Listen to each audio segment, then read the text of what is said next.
Hi, and welcome to me screaming into the void, mostly about books.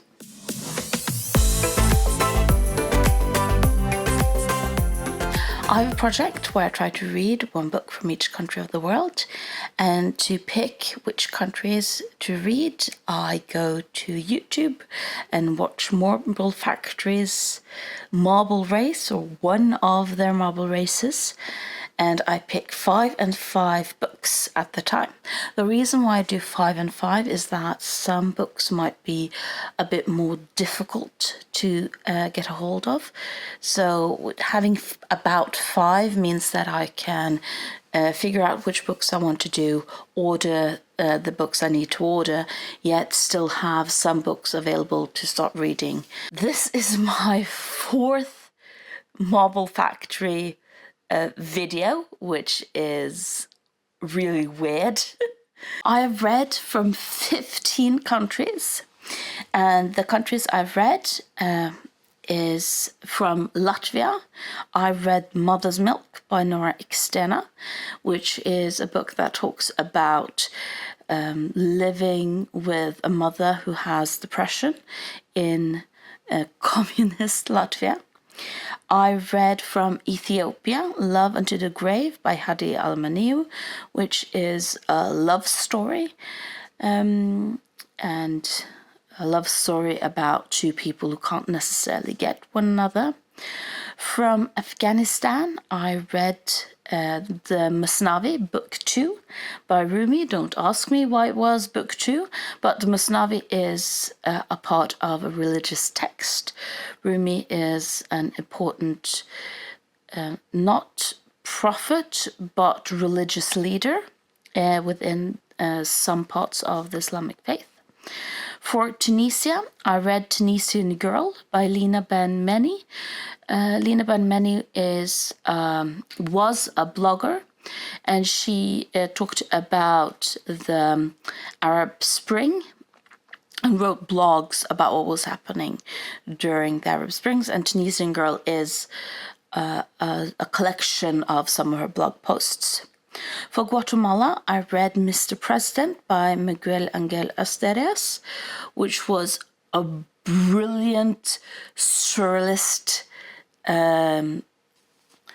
novel, and wonderful in its absurdity as a way of commenting on how it is living in a dictatorship, and is a very good example of dictatorship novels that is a huge part of Latin America and South America literature. For Wales, I read Feet in Chains by Kate Roberts. She is a Welsh author who wrote in Welsh, and talks about how people who have Welsh as their first language, their situation and how that impacts them. In addition to also talking a lot about class, how it is difficult to move from the working class into the middle class. For British Virgin Islands, I read Pass It On by Jenny Wheatley. Pass It On is a collection of short stories, all centered around the same character, and I made the connections between this character, which is a boy about 12 years old, and Emil i Lönneberga by Astrid Lindgren, who is a Swedish author, and the fascination that two 12-year-old boys on opposite sides of the world is so identical in their mannerism and personality. For Turkmenistan, I read The Tale of Aipi by Ak Velshbara, a wonderful Gothic story that discusses how you balance modernity and keeping on the traditions in the society. For Nepal, I've read Kavali Blues by Bodhisagar, about the relationship between a father and a son, book ends by the father's being fatally ill. For Iceland, I read Salkavalka by Halldór Laxness. Halldór Laxness was the only Icelandic author who has won a Nobel Prize of Literature, and therefore making Iceland the country with the highest percentage of Nobel Prize of Literature winners in the world, because they have so few people. Salkavalka is a feminist text, but more than that, I would say that it's actually a discussion, a political discussion about what kind of country Iceland should be when they got their independence. For Gambia, I read Reading the Ceiling by Dio Forster, a book that is a sliding door narrative where a girl has to choose between 3 different men to have sex with for the first time and lose her virginity. And we follow 3 different stories based on which of the men she chooses to have sex with. For Myanmar, we have Bamboo Phobia by Kokothet. Bamboo Phobia is a poetry book and talks about living in Myanmar, being a dissident. And when he talks about bamboo phobia, he means phobia for bamboo, because bamboo was used to discipline both children and other people. For Italy, I read Foucault's Pendulum by Umberto Eco, which is one of the most topical books I have ever read. It's about a group of men who creates a fake conspiracy theory that then ends up becoming a true conspiracy theory, and the consequences of that. And I have no idea why this isn't a Netflix series, because this should be a Netflix series. For Cayman Islands, I read The Confessions of Franny Langton by Sarah Collins, about a black slave in the UK who is put on trial for the murder of her 2 owners. And there is a lot of interesting discussions, of course, about the position of black people and coloured people in the UK, but also regarding gender and gender roles and sexuality. And for Laos, I read Mother's Beloved by Uthine Bevung. And Mother's Beloved is a collection of short stories that, again, comment about modernity, the different ideologies that have existed in Laos, and Laos identity. Laos has, throughout history, been invaded both directly and non-directly, and bombed, and a lot of different countries with their own ideologies have wanted to say something about how Laos should live their own lives. And what Mother's Beloved then reflects around is, when there is so many different narratives trying to say something about what it means to be from Laos, what is our ideas about what it is to be from Laos and Laos identity. So that's the 15 books I've read for this project so far. I'm now going to do my next 5. And if you have any suggestions for, because I'm going to go through all of them, if you have any suggestions, please let me know what you think I should read. And I'm not just talking about countries where you might not know so many books from, but also when I at some point get, for example, England or the US. There are so many books to pick from. What should I pick from sort of books, countries that have such a collection of variety? Because I realized that for some of these countries, it's been a struggle to find a book that I can read. Cayman Islands don't have that many published authors. Laos don't have that many published authors that are published in English or another language that I understand. But for example, Iceland and Italy have a lot of things to choose from, and that can be a struggle in and of itself. But before we decide anything else, we need to figure out what are the next 5 countries I am going to read from.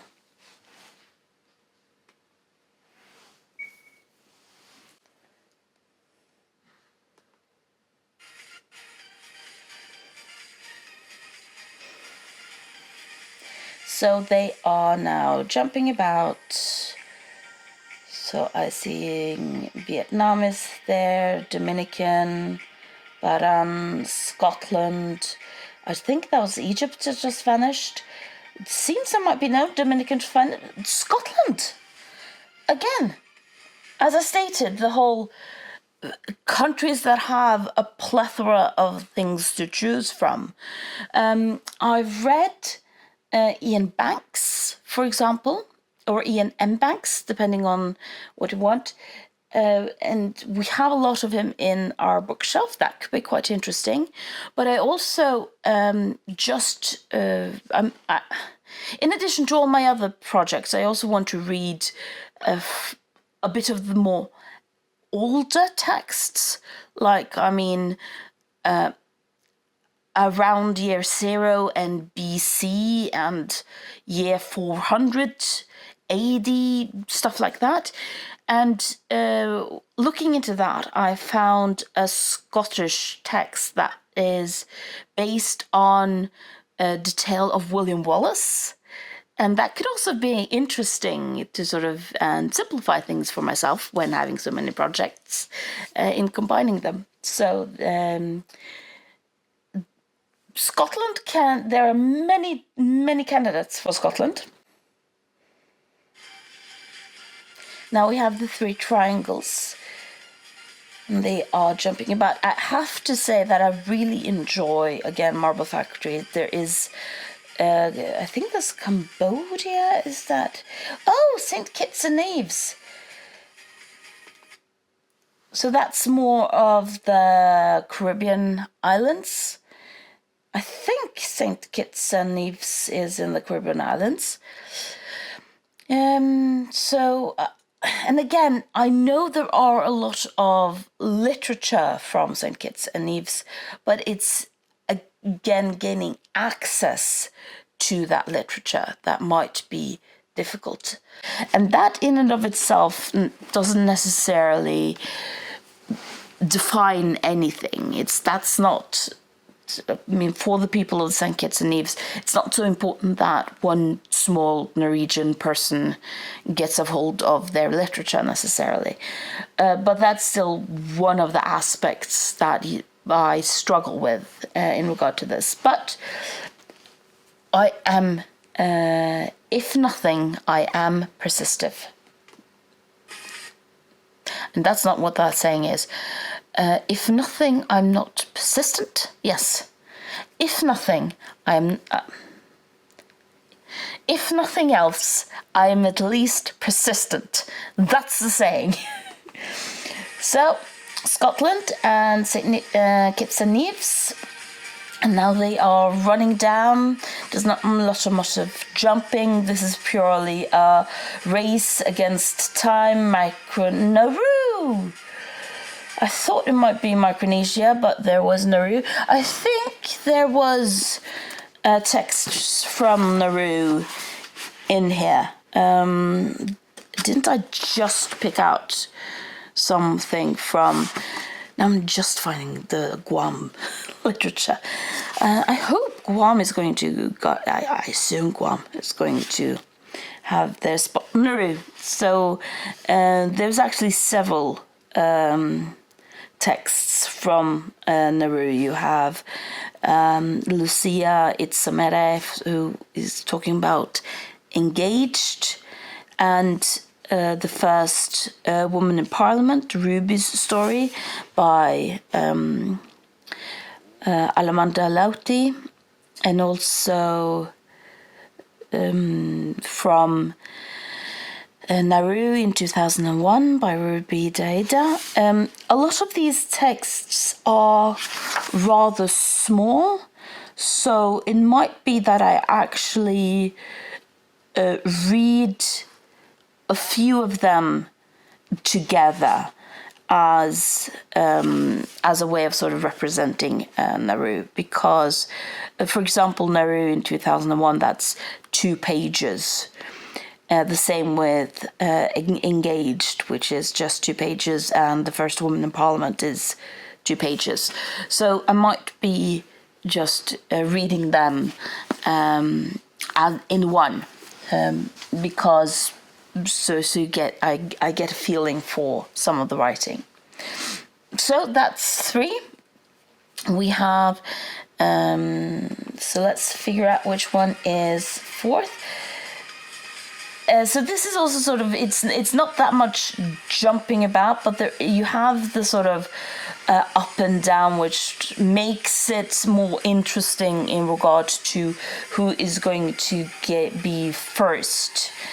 And I see that they're clogging on the top of these small mountains, which is going again sort of, when they are clogged up, who's going to be sort of, is that, I think that's it. Yeah, it's Sri Lanka. I recently got a book from a Sri Lankan author, almost a bit by coincidence. I went on and just bought a lot of books from different authors, and I bought a book called Colombo Street. So this is the book Colombo Street by Turi Vanirachichi. I assume that's not how you pronounce that name. And that's probably going to be the pick for Sri Lanka. Just got it in the mail, so that was a bit of a coincidence.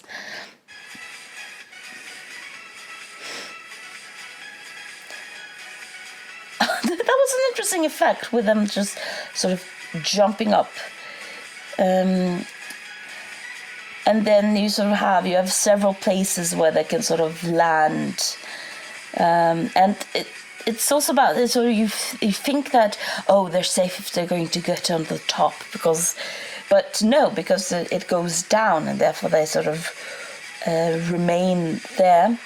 We lost Farina, we've lost I think that was Barbados, Botswana, that was Dominican Republic, Denmark, and we're jumping about. It's almost a bit difficult to see because they speed up what flag it is, because so many of the flags are very similar but have sort of the small details that are different. And of course, because this is 216 countries, it's not just sovereign countries. Aruba, I think, is a sovereign country, but this is actually going to be an interesting list for me, because some of them are a bit unconventional. I mean, for Scotland,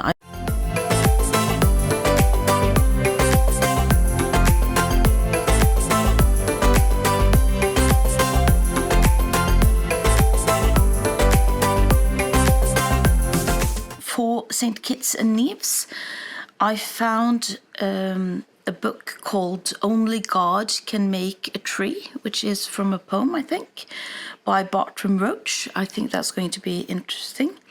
For Nauru, and this is sort of the more untraditional way, is that, of course, there are several texts in this book that are from different Nauru authors.